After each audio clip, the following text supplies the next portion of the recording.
Hi, welcome to the Students Era podcast. I'm Luma and I'm with Farvez and Salim. Okay, cool. So, starting with my addiction to social media, I feel like that's something we could talk about, which everyone would relate to, because not recently, but I've always been super active on social media. I mean, you guys follow me, you know, right? My Snapchat, my Instagram, my WhatsApp, always on my phone. So it's gone to a point it's affecting my life. I'm always on my phone. So does that happen to either of you? It used to be the case for me. I used to be heavily addicted, but I don't know what happened. But right now I'm going through an opposite phase. Like, I hate social media. I'm trying to avoid it. That's surprising since he used to go live all the time. Yeah, but you haven't seen me go live in a long while now. Yeah. I've been hating social media. I don't know, maybe it's because I've been learning more about it. The more I learn about social media and how it works, the more I hate it.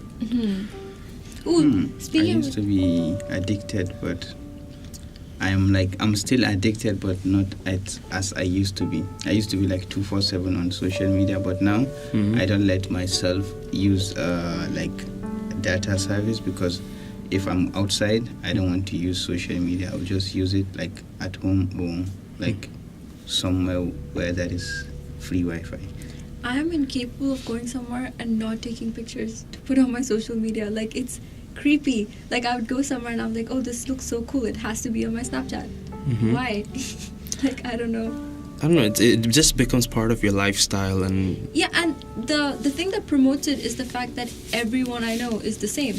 So everyone on my social media is active, which is why, you know, they keep promoting me to be more active, because I'll put up something and there's like 100 people on my Snapchat talking to me about it and being like, oh, I saw that picture you put up. And I don't know, I think our culture has changed, because now even though I don't talk to a lot of my friends, they know exactly what I'm doing with my life. They'll meet me and they're like, oh, I saw that you went to that show and you did that thing. And I'm like, yeah, I did. And they're completely updated, even though I didn't have to personally tell them. And I think that's becoming a cultural thing now, where, like, you know, among our generation, I guess. More than a cultural thing, I would say social media is very intelligent. A group of like-minded people together and keep them in a good bubble, and feeding you the right kind of information you want, and, you know, introducing to the right kind of people that you might like. You know, and it I don't know, to me it reinforces this little social bubble for people within their own interests. Yeah, I mean, it's great in a way, but I feel like it also limits our reach. Definitely. Yeah, because, like, you only end up talking to people who are just like you. Exactly. But, you know, I'm the kind of person who, even if I don't agree with someone, I'd like to have a challenging conversation. And, you know, it broadens my mind. But that won't happen if I just stick to social media. Definitely. I think it shows a lot when it comes to political opinions, because people, there's a huge polarization between, you know. Even during the elections, they had put aside a huge budget just for social media, because they knew what the impact it had. Actually, I read a paper on how social media had a huge impact when Obama got elected, because they focused a lot on social media. They knew the importance, and they also focused on the youth. Like, they were, you know, promoting the youth to vote, and, you know, why they should vote for him. Right. That's the thing. Like, social media is very good at giving you what you need and what you would like. I mean, I don't think it's good business for any social media to give you exactly stuff you hate, because they want to keep feeding you stuff you like, and based on what you already... want to keep coming back. Yeah, definitely. So, like, you know, and actually, I don't know how far this is true, because this is kind of tinfoil hat territory, but I recently saw a video on Facebook saying that Facebook listens to our conversations, and the video was basically showing that there's this guy, and I don't know if it's girlfriend or wife, whatever, not relevant, but they kept talking about cat food. Like, they said the word cat food, need to buy cat food, order cat food online about 10-15 times, and 2 days later it showed up on his Facebook feed, like an ad to buy cat food online. Right. So, you know, that's kind of creepy.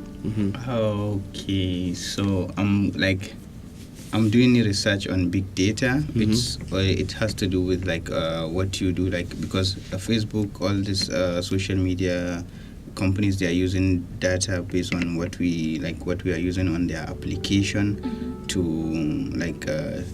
get back to us.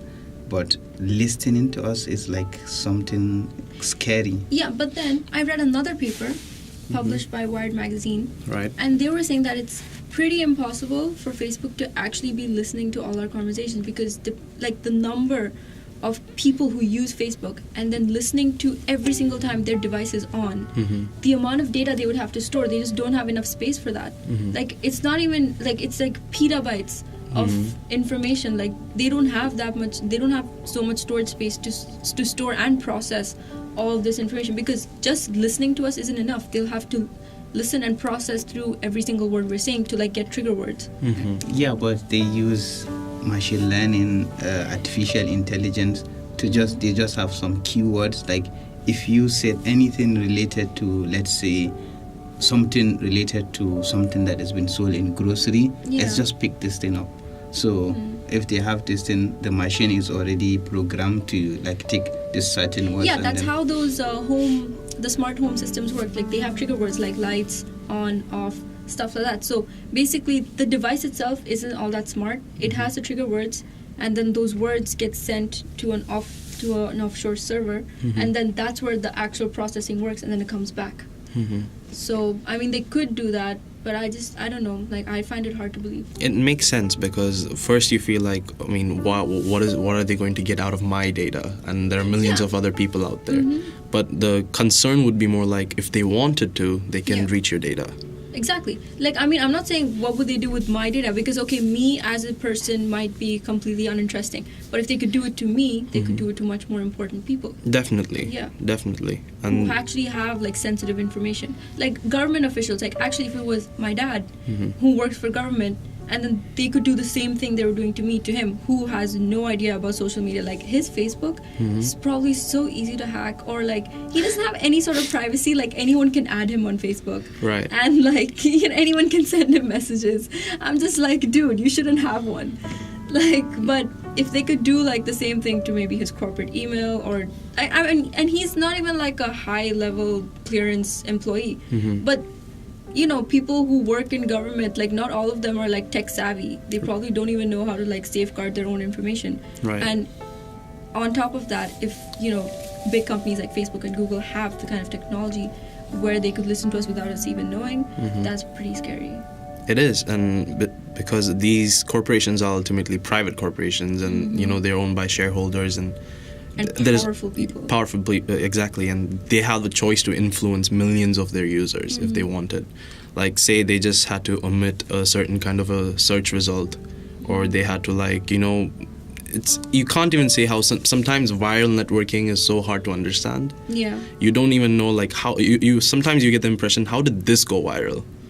How did this go viral? Like, what is so great like, about there's it? There's some tweets. Like, okay, I'm not, like, very familiar with Twitter, which is weird because I'm, you know, so into social media, but Twitter just never clicked with me. But there's some tweets which I see, like, okay, like the guy who figured out the inside joke in the KFC profile. So basically, you know how the KFC profile is like 12 herbs and spices or something like that. So basically, the only people that the KFC Twitter is following is all the Spice Girls and a bunch of people named Herb. Okay, so that's supposed to be like an inside joke. And then one guy figured it out, and he was a regular dude. And he put up a tweet saying it, that, oh, I just figured this out. And then it went viral. But then how does that happen? Like, what causes that? Like, okay, a few of his friends saw it, but what if he only has, like, 10 followers? And even if all 10 retweeted it, how does it become, like, a you know, global sensation? I don't know how it works. If they had, like, these corporations clearly have the power to drive something viral if they chose to. At the same time, we don't know whether they're doing it, or I don't think we can ever possibly know. Yeah, I mean, that's the scariest part. Yeah. Last week I read an article. There was 2 high school kids. They invented, like, a bot to find, like, fake Twitter accounts. Like, you will find a fake verified Twitter account. It's tweeting with 500,000 followers and so on. Another question, how do people get verified on Instagram? I thought it was like a certain level of followers, but I've seen people who have, you know, a lot of followers, more than a verified account, but they're not verified. Like, how does that happen? Do you buy it? Some people buy. Are you supposed to buy it? If you are, like, let's say, a public figure, with 1 follower, you'll be verified. But what determines a person as a public figure? You pay money. That's you pay them money. Or maybe the guy is like, let's say, someone with 1 million followers, he can buy followers. Now on Instagram, you can buy followers. You can buy even likes and comments. Yeah, I know. I've heard about that, but forget about that. But what, like, who determines who gets verified and why? Instagram's employees. But why? Like, okay, so have you guys heard of Supercar Blondie? Yeah. Yeah. So Yeah. basically, she recently got verified, Right. and then I thought that, okay, you probably had to hit a certain level of followers. But then I was randomly on someone else's account who's not verified but had more followers than she has right now. So what determines it? Like, who decides, like, okay, you get to be a verified person or not? I think employees directly do get in contact with the person, the personality. You can pay money. Or do you, like, call them and tell them I want to be a verified, you know? You Yeah. could just email them and they will Because verify. I knew someone, like the richest man in Africa. Yeah. He's from Nigeria. The day he set up his Twitter account, it was verified. Without single tweet, he had a verified account with like 1,000 followers. He just said like my first tweet, and then people were just following him. He doesn't have, maybe up till today, maybe 1 year, 2 years, he doesn't have maybe 100 tweets, but his account is Do verified. you guys remember the time when Taylor Swift deleted everything on all of her social media? Like, her Instagram was empty, there was like no post, but she still had like millions of followers. She had like 3 million followers, but like her account was empty. It's pretty insane. Taylor Swift is, I don't know, she's really, really powerful in terms She of star is. power. Like, she's one person I know who could take anything bad. Like, she is like bad publicity is publicity kind of person. Like, you know, she will take anything that happens and spin it around and make money out of it. Like, the whole fact that Kim Kardashian called her a snake and then everyone attacked her on social media by putting snake emojis, she owned it. Like, her new album came out and in the video of Reputation, she just owned the whole snake thing. Like, everything was snakes, and she was like, yeah, I'm a snake, what are you gonna do about it? And she made money off of it. Her fan base is one of the most loyal fan bases you Yes, could ever find I on the know. planet. And I know, because I'm part of it. I love Taylor Swift. did you buy her new album? I haven't bought it yet. Like, I want to. It but apparently- I'm kind of mad at her for not putting it on Apple Music. Like, if it's good enough for Adele, why is it not good enough for you? Guess what? She didn't put it on Spotify or Yeah, Apple Music, I and she know. sold 700,000 copies in day one. I'm not surprised at all. Like, On day one. I would be one of those people, but I'm just having a thing with the bank. But like, once that's sorted out, I would actually buy it. It's ridiculous. Like, it's not even ridiculous. I would say legendary. That's the word. It is Appropriate but like, word to you know use. what? Honestly speaking, she does have talent. Yeah, definitely. Like, there's a lot of people who hate Taylor Swift, but no one can say that she can't sing. Because, like, there are videos on her Instagram where she's just on her guitar and she's just, like, you know, strumming and she's singing, but she has such a gorgeous voice. And she writes songs so well. Like, even her oldest songs, like, her lyrics are really good. Like, you know, and I don't know how she does it, but, like, she's talented. The thing you have to understand is she started with a country music loyal fan base, and usually country musicians have very loyal fan bases, even though they're small. Yeah. And she started with that, then But she now moved she's a on to pop sensation. a mainstream avenue. Yeah, but, like, you know, her fan base went with her. Yeah, exactly, and they're still loyal, and like she still sells records. You Yeah. know, it's not about streams or downloads. She And sells. The cool thing is, right now, what she's doing is so smart. She's taking like celebrity feuds and putting it into her songs, which makes people want to like look into it, listen to it more, analyze the lyrics. Because like even in Look What You Made Me Do, there's so much like inner things. Like, you know, there's so many articles about 32 things you didn't know about the song, Right. and like, you know, what this lyric means. And she's using it for business because like she knows that people will always pay to find out more about what celebrities are doing, you know, what's happening in their personal lives. And, you know, the whole, like, oh my god, I can't believe she put that in her video. Like, remember she had that t-shirt at the end of Look What You Made Me Do with all the names of her friends. And there was, like, 2 names which she left out. They're like, oh, she's not friends with them anymore. Like, you know, she's using the whole thing for publicity, which is awesome. Like, she's smart. Like, I would say more than an artist, she's a very good entrepreneur Yeah, in the music she business. is. She's an excellent entrepreneur. yeah. That I would give to her. She has the business down so well, and yeah, she's able to like market And herself. I And love everything. how she's so in control of her PR because she, like, you know, she doesn't go for interviews, and you know, everything comes directly from her. Like, you know, Exactly. it's not someone else. It's not like she's not in an interview. Someone's not asking her what they want to know. She puts out her own stuff. Like, you know, she's on her Instagram, she's on her Twitter. Like, everything she wants people to know comes directly from her, and that's awesome. She has it down to a science, and yeah, she knows the music business and the publicity and everything. She knows how to handle well. Yeah, she knows exactly what moves to make. I just feel like, you know, she's like a chess player. Like, you know, everything she's doing is a move. Like, it's calculated. Like, Right. nothing just happens with her. It would be ironic if it wasn't a move at all. Like she's just doing stuff, all, No, I doubt out it. the Like, wazoo. then that would be getting lucky. But like this doesn't seem like that. Like it's so, like it's like dominoes. Like she knows what she's doing. Mm-hmm. Yeah, it's pretty cool. I would say like once you have your music business and your relations down well in a micro level, I think it translates well once you scale and become a bigger artist. Yeah. It doesn't only apply to artistry or music. It could apply to any businesses. Yeah. If you your core team and your core principles and visions, you have that down and tight really well. Yeah, and then Once you- even when you expand, you're just applying the same principles Exactly. in different areas. Exactly. Yeah, that's a very interesting thing to think about. Like punctuality. Which Yes. someone hasn't gotten down yet. I will. Yeah, I For have those to listening, really fix that's stuff. Parvez. Yeah, that's He's me. the most impunctual person I've ever met. Well, you could say I'm an iPhone user, right? And Yes, I don't know. because that's relevant. It is relevant today, but yes. That's similar to Jason. He's also an iPhone user. And And is he he's always late? late. Is that a correlation now? Like, Yeah. Is that a thing? No, All trust iPhone me, users the are late? maps on iPhone WhatsApp, it's terrible. Like you. Speaking of iPhone, the new iPhone. X? I I had so many buttons about Yeah, so have I. Like, okay, so apparently it is the most breakable phone ever to be invented. What? Yeah, they did break tests, and they actually Where did you get that? check anywhere online. It's breaking. Yeah, like you drop it from like here because it's like completely glass. So you know how Samsungs have this thing. He doesn't want to listen. No, I'm actually listening. I'm wondering what's her source. There are so many. Okay, fine. You know what? I will Google it in front of you. Go ahead.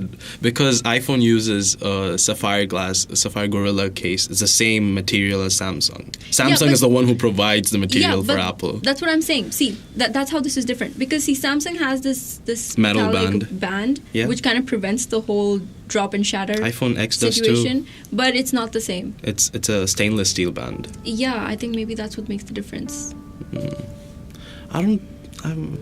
I'm not sure though, but yeah. Anyways, get your sources ready. Get it right. Yes, Let's see I will if you show get it. to you. See, okay, Nerdist magazine. Okay, because that helps. This. Okay, so you've heard of Nerdist? Right. Yeah. Yeah. iPhone X is the most breakable iPhone ever, according to these. I wish there was a plugin in the audio world to edit that out. iPhone X is the most breakable iPhone ever, according to these drop tests. Posted by Matthew Hart on November 8th, 2017. Okay. Apple's new iPhone X is finally rolling out and to the masses, but as people are getting their hands on the tech giant's new flagship phone, the question of what happens when it slips out of said hands is beginning to cause some concern. Multiple sources have already noted that the phone breaks especially easily, including CNET, which said that dropping it without a case is out of the question. Do you know how many times I've dropped this phone without a case? Probably around 10 times. Plenty. And you know what? Look at can't the glass at the remember. back. Look at the glass at the front. Everything's fine. All it has is a few dings on the side. And for those listening, this is a Samsung S7 Edge, which I highly recommend you should buy. It's an old phone, guys. It's See, an old phone, which is reliable. I wouldn't recommend one phone over the other. Everybody's needs are different. I would recommend it over the iPhone X. Like, there is no need to have a phone which is Okay, like my more gripe with fragile. iPhone X is not because it's an iPhone, it's because it's $1,000 mobile phone. But why? Is it worth it? Like, I don't why think have... any phone is worth $1,000. Yeah, exactly. So that's my issue Get a with computer. It. Yeah, it's like $1,000. You drop it from like your pocket to the floor and it shatters. And to repair it, by the way, doesn't cost the regular amount that it usually Okay, yeah, does. it costs a lot. Like it costs $520 actually. Really? Yeah, the back glass is easily crackable. Yeah. Yeah, but I'm not sure about the front glass though. But the back glass. So the repairs are expensive: $279 to replace the front and $550 to replace the Yep. back. And this is not including if you damage the microphone or the camera, which easily happens when you break the front glass of that phone. That's interesting. Those are these drilling guys. This is such Okay. bad timing. Yeah, but I just think that it's a bad phone, like in general, because it's $1,000. You can't even rely on it to not, shatter into a million pieces if you drop it. Okay, it doesn't shatter into a million pieces. Okay, fine. Okay, I'm definitely sure that's hyperbolic, but happen. it's hyperbolic, but it does shatter like to a tragic level. Like the whole screen is just like the whole spiderweb situation that happens. Yeah, even front and the back. Yeah, and I don't know, so many of iPhone users that I know, I look at their phone and it's like cracked. So many. Okay, in terms of hardware or raw specs, I don't think any iPhone can match up with your average Samsung flagship. Mm-hmm. And that's exactly the point. Yeah, but the best phone now is Google. Pixel? The Pixel, yeah. Okay, I have so many things to pick apart with the Pixel. Okay. They are always... Let's talk about the headphone jack. iPhone 7, they came out to be like the first flagship major mobile phone to have no headphone jack. Right? And literally it became a marketing point for every other phone manufacturer that year. We have a headphone jack still. We're not like those guys. And now we have the Pixel 2. I'm still looking for the headphone jack in the Pixel 2, which they promised last year. They did? They don't have the headphone jack in the Pixel 2. Okay, I am not authorized to say anything because I don't know anything about the phone. That's the hypocrisy of Android fans. No, I wouldn't say I'm an Android fan. I would say I'm a Samsung fan. Very loyal to Samsung. All right. Because if I actually had to choose, if someone put a ban on me buying Samsung phones, I would probably buy an iPhone. Because I've never seen another phone apart from Samsung phones where I was like, okay, I want this phone. I would probably settle for an iPhone. Okay, you are more rational than most of the Samsung fans I've ever met. Yeah, I mean, because I'm not an Android fan. That's the difference. I'm Samsung, loyal to Samsung, not Android. I don't care about Android. Fans are great.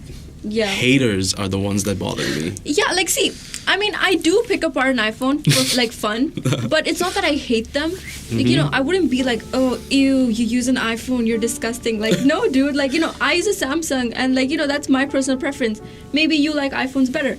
I personally wouldn't buy one for my personal reasons, but doesn't mean I hate them. I don't get actually for anything, I don't understand the concept of haters because anything in the universe, it just comes down to personal preference. Yeah, exactly. There are some people who don't like potatoes. I love potatoes. Everyone knows this because there's a lot of important passwords in my life involve potatoes. Oh.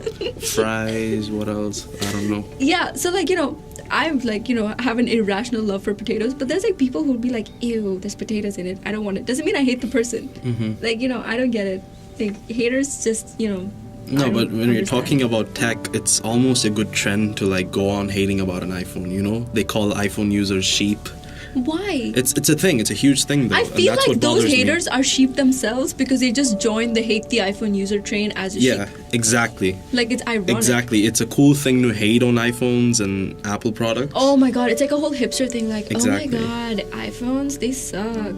Yeah. I'm an Android user because it's open source and I can do this. They probably don't do jack shit with it, but they'll still say that. Exactly. What was your issue with the iPhone, the new iPhone? I don't have any issue with iPhone. I used to use iPhone. Okay. It doesn't bother you that it's $1,000? No.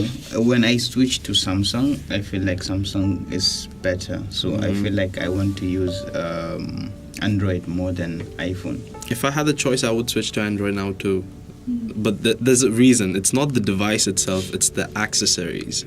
Apple charges a leg and an arm for a charger or something, for terrible chargers, and and it's those painful. cables are so fragile. Exactly.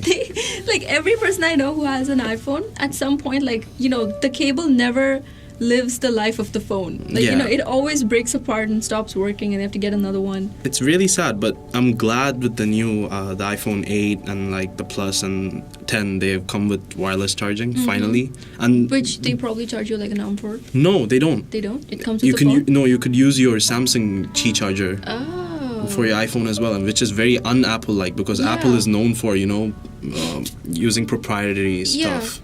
Actually, I had no idea they would do that. They did that, and that's a very good thing. But I heard it takes a long time before it charges. Yeah, it's slow. It's not as fast as your usual wireless charging. What I do love is the AirPods. They're expensive, but they're amazing. The whole little box and they don't have any buttons, but there's so much functionality on them. It still doesn't make sense why they cost 800 dirhams, but they're just really cool.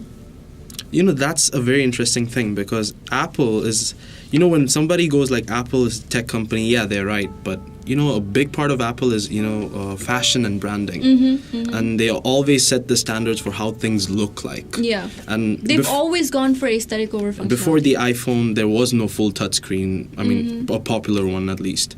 Full touchscreen smartphone. And this is due to Steve Jobs' love for design. Exactly. But the funny thing is how Apple will use technology that has been around for a while and then pretend like they just discovered it. Like when Apple Pay came out, Samsung Pay already existed. But they were like, Apple Pay, now you can pay with your iPhone. And it was so funny the way they market like stuff which has already existed and other phones have been doing. Like facial recognition, the fingerprint scanning. Okay. I have so much to geek about the facial recognition. Yeah, did you see the video where they fooled it with a? They couldn't fool it with a mask. They did. They only did it with twins. Check it. No. They fooled it with a mask. Really? I saw one recently. They fooled it with a mask, but they put a lot of effort into the mask because they used like 3D. They used a 3D printer to print out the mask, and then they used a sculptor to like. But whatever. Either way, they still managed to crack the facial recognition using a fake mask who is not an actual face. But here's the thing. For me, it's not even the facial recognition part. It's the machine learning capabilities and the the neural network system that's implemented within the security system. Yeah, that's pretty awesome. But I just feel like they didn't need to take out the fingerprint scan. Like they could have just left it in. They couldn't have, but I feel that's just the future. That's the thing about Apple. Apple has always known to like abandon features. But abandon like important features. They drive people mad. But then if you eventually they know that people. The whole industry catches up with Apple at the end of the day. Now we have Pixel without no headphone jack, and Apple has known to be doing this for a long time, like floppy disks and USB ports. Now the new MacBook Pro has no USB A's and other stuff. It drives my sister crazy because I have the MacBook that came out in Jan of 2017. Right. And she got the MacBook that came out like just last season with the most recent one. Right. And it's lighter, it looks cooler. But it has nothing. I'm like it's lighter because everything's gone. Yeah, it makes sense. I was like, it's lighter because they took everything out. But yeah, USB Type-C and Thunderbolt 3, these are technologies and then, she can't support an SD card, and she doesn't have the HDMI port because I always connect my laptop to the TV to Netflix, because why watch Netflix on a small screen? We can connect it to your big screen TV. Do you even watch Netflix? No. Same. That's like a Netflix binge watcher. Like, once you get used to watching stuff on Netflix, you just don't want to watch it anywhere else because they just make everything so convenient for you. Like, a show starts, you can skip the intro. Like, there's a button where they just skip that whole song and you're like, I don't have to forward. That's awesome. And then, the next episode just loads up and plays for you. Like, it's just awesome. Like, the whole thing. And it's always in HD. I know, I feel like it's worth paying the amount of money you pay for a Netflix account. Do you think it reflects anything on, our culture and our generation? Actually, no. The way how convenient Netflix and services like Netflix, Spotify are? Well, I don't know. I wouldn't think that it's a whole, like, everyone has Netflix, so I got Netflix kind of situation. But it's just that, so I never got my own Netflix in the beginning. Like, my sister had it. Right. And I used it because I wanted to watch The Defenders. Right. When it came out, it was only on Netflix. I tried to watch it somewhere else, and it was in like really shitty print, and I didn't want to do that. So I used her account just to watch The Defenders. But then I was like, oh my god, like it's so convenient. Now I want to watch everything on Netflix. And then I started another show, and then I just got my own Netflix because of the convenience of it. I'm not really into movies and shows, but I'm into music. And when I got Spotify, I don't know, I feel these kind of services, I'm just 19 for the record, okay, but I already feel like I'm old and something just doesn't feel right. Like, it used to be an activity on its own, hunting for a movie or hunting for a certain album or something like that. And what it did was give space between the content you consumed. And now I feel like there's a lot of overload of actually that's true, overconsumption of stuff. So this is the social media. Anything is people are like overusing it. Yeah. So basically, I saw the show Suits. Okay, so I binged it, and then I binged the whole thing, and then I was done with it, and then now recently I started watching season 1 again, and I realized that because I binged the whole thing, I don't remember anything that happened. Like, I just remember main events, like major events of the plot. but I don't remember like individual episodes, like what happened in the story, because I consumed it that fast. Like, you know, I didn't take my time to actually absorb what's happening. It was just like, you know, next, like after each episode. It makes sense, and that's the thing. Now what my fear is like, since the producers will know this is how people consume their media, the detail in the products they make, like the movies they make or in the music they create, it's... So we've come to the end of this week's podcast. We'll see you guys next week, and I hope you have a great week ahead. Bye! Yay!